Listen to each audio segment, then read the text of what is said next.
By the spring of 1863, just before the formation of Fort Boise in, well, Boise, there were about 100 non-native people living in the valley. By 1900, 10 years after Idaho became a state, that population was above 19,000. And the makeup was still very rural, with more than 1,600 farms on more than 113,000 acres of land, according to the Idaho State Historical Society. About 896,000 of those acres were irrigated. I should say 96,000 of those acres, were irrigated thanks to the 568 miles of canals and irrigation ditches that kind of spider webbed themselves across the valley. Communities can't grow in more ways than one without access to water. And pioneers had to figure out how to get water from the valley floor up and out into higher elevations like on the bench. And they did it relatively quickly, within about 3 decades or 1 generation. Time, water, and growth all come together to tell the story of today's Get to Know Idaho. You've likely seen or driven on Ustick Road. It stretches nearly 40 miles from Curtis Road, mostly straight to the Snake River, and was once on a timeline to become its own independent community until time and growth, well, got in the way. Water, like time, can roll by undeterred, only altered sometimes by the path in front of it. A change in direction can change a lot. Water is what made the Treasure Valley productive and livable, and led to communities popping up all over. If you're in a barren landscape, the next obvious thing is you need to find access to water.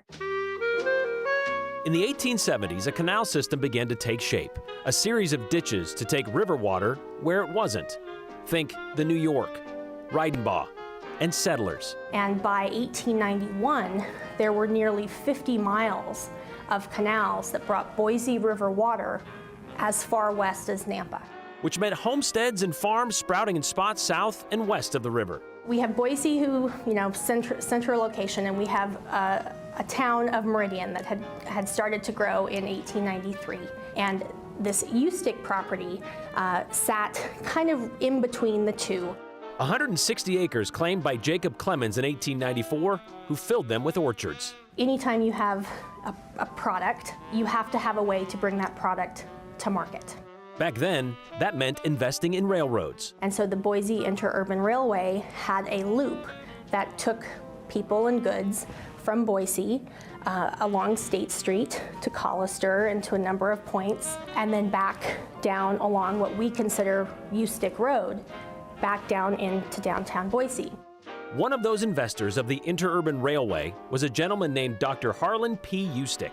That's him in the top hat at the Golden Spike ceremony. So this is where this name, Ustick, comes into the picture. An ear, nose, and throat doctor from Ohio, Ustick also had an eye for business. And he had visions of building a town. So Ustick acquired some of Clemens' acres and laid out his plans and the plats by 1907. So what we're looking at is the original plat of the Ustick town site. And people were buying into Ustick's idea. We clearly see the Boise Valley Railway line following this route. You got a train track that runs through, you got water, now you got people interested in buying there. Mm-hmm. What came next? And so he ended up opening a bank, and he served as president of a bank in town. However, Ustick wasn't much of a banker, and it closed after just 3 years. But they were also able to secure a mercantile store. And even the orchards found success in the form of a cider house. There was a Baptist church that opened and built a building. There was a Ustick school, and it really did operate as a true individual community. A community that was cut short, much like Dr. Ustick himself. And in 1917, he was visiting some of his mining interests in Yellow Pine, and he died of a heart attack. After that, nothing could stop the life being squeezed from his town. By 1918, we're in the middle of a worldwide pandemic, and we're in the middle of World War I, and things are changing. And interurban railways are no longer as critical because automobiles have become the primary mode of transportation. Boise is growing, Meridian is growing. And becoming actual cities, while Ustick tried to stick with its roots. And Ustick never elevated to that level, in part because they always were rural. They always maintained that rural profile, and they never let that go. Eventually, those orchards became subdivisions, and eventually the city of Boise annexed those subdivisions into city limits. That was in 1995. Nearly 30 years after, you can still see some of what Ustick envisioned more than 115 years ago. The original bank building and the original mercantile building are still standing. And so are the consequences of change. Change happens all the time, but change also leaves breadcrumbs. And if we can take the time to watch for that change and to see what has been left behind, there's always a story that we can learn from that.